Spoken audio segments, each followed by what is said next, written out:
of people think that counter steering's a myth. It isn't, and this is a video that I shouldn't really put on YouTube, but it might say someone's live, so I'm going to play it anyway and share it with you guys. Works. Steering on a motorcycle is backwards from a car.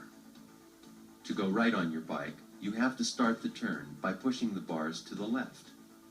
Here's how it looks. Let's look at that again. As you see here, steering a motorcycle is a two-part action.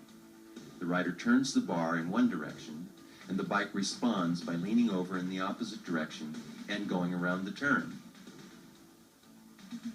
This is how it looks when you're riding. Let's take a look at that in slow motion. You, as the rider, only have to do the first part of the steering motion. The bike does the second part on its own. The best way to understand it is to go out and try it. Go out now and find a clear piece of road.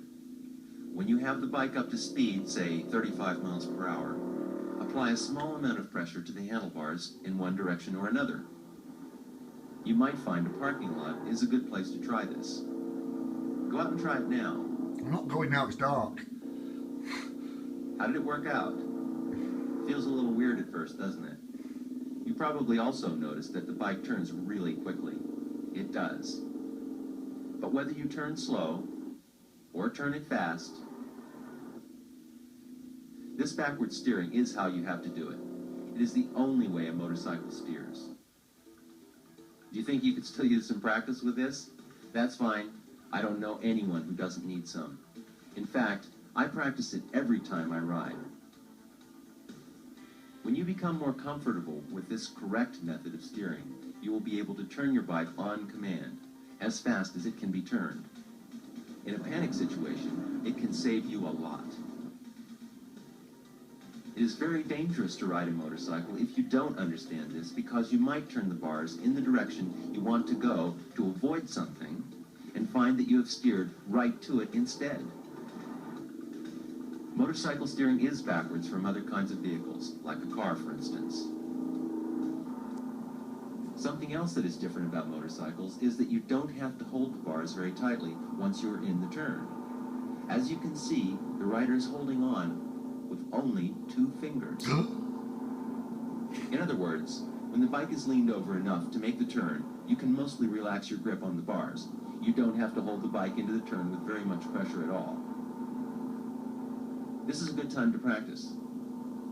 Go out on your bike and discover that you don't have to hold the bars tight once you are in the turn. How is that? I'm sure that riding will be an easier thing for you now.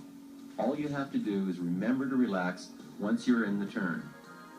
Of course, you'll have to apply pressure to the bars again when you want to straighten the bike or make a new turn. Let's just review this one more time. You apply pressure to the bars in the opposite direction of the turn you wish to make. The bike will then lean over in the direction you wish to go. When you are moving, the bike will respond very quickly. It will turn when you want it to. When you have practiced this, you will be able to put the bike into a turn without any hesitation. In fact, until you can do this well, you are dangerous to yourself and you could be injured.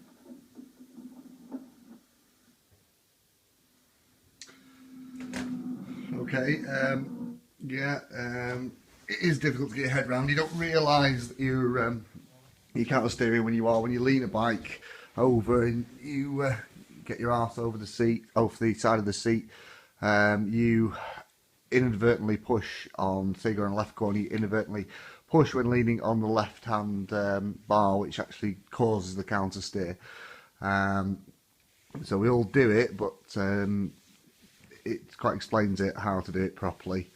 So yeah, be safe all, and see you at next meet.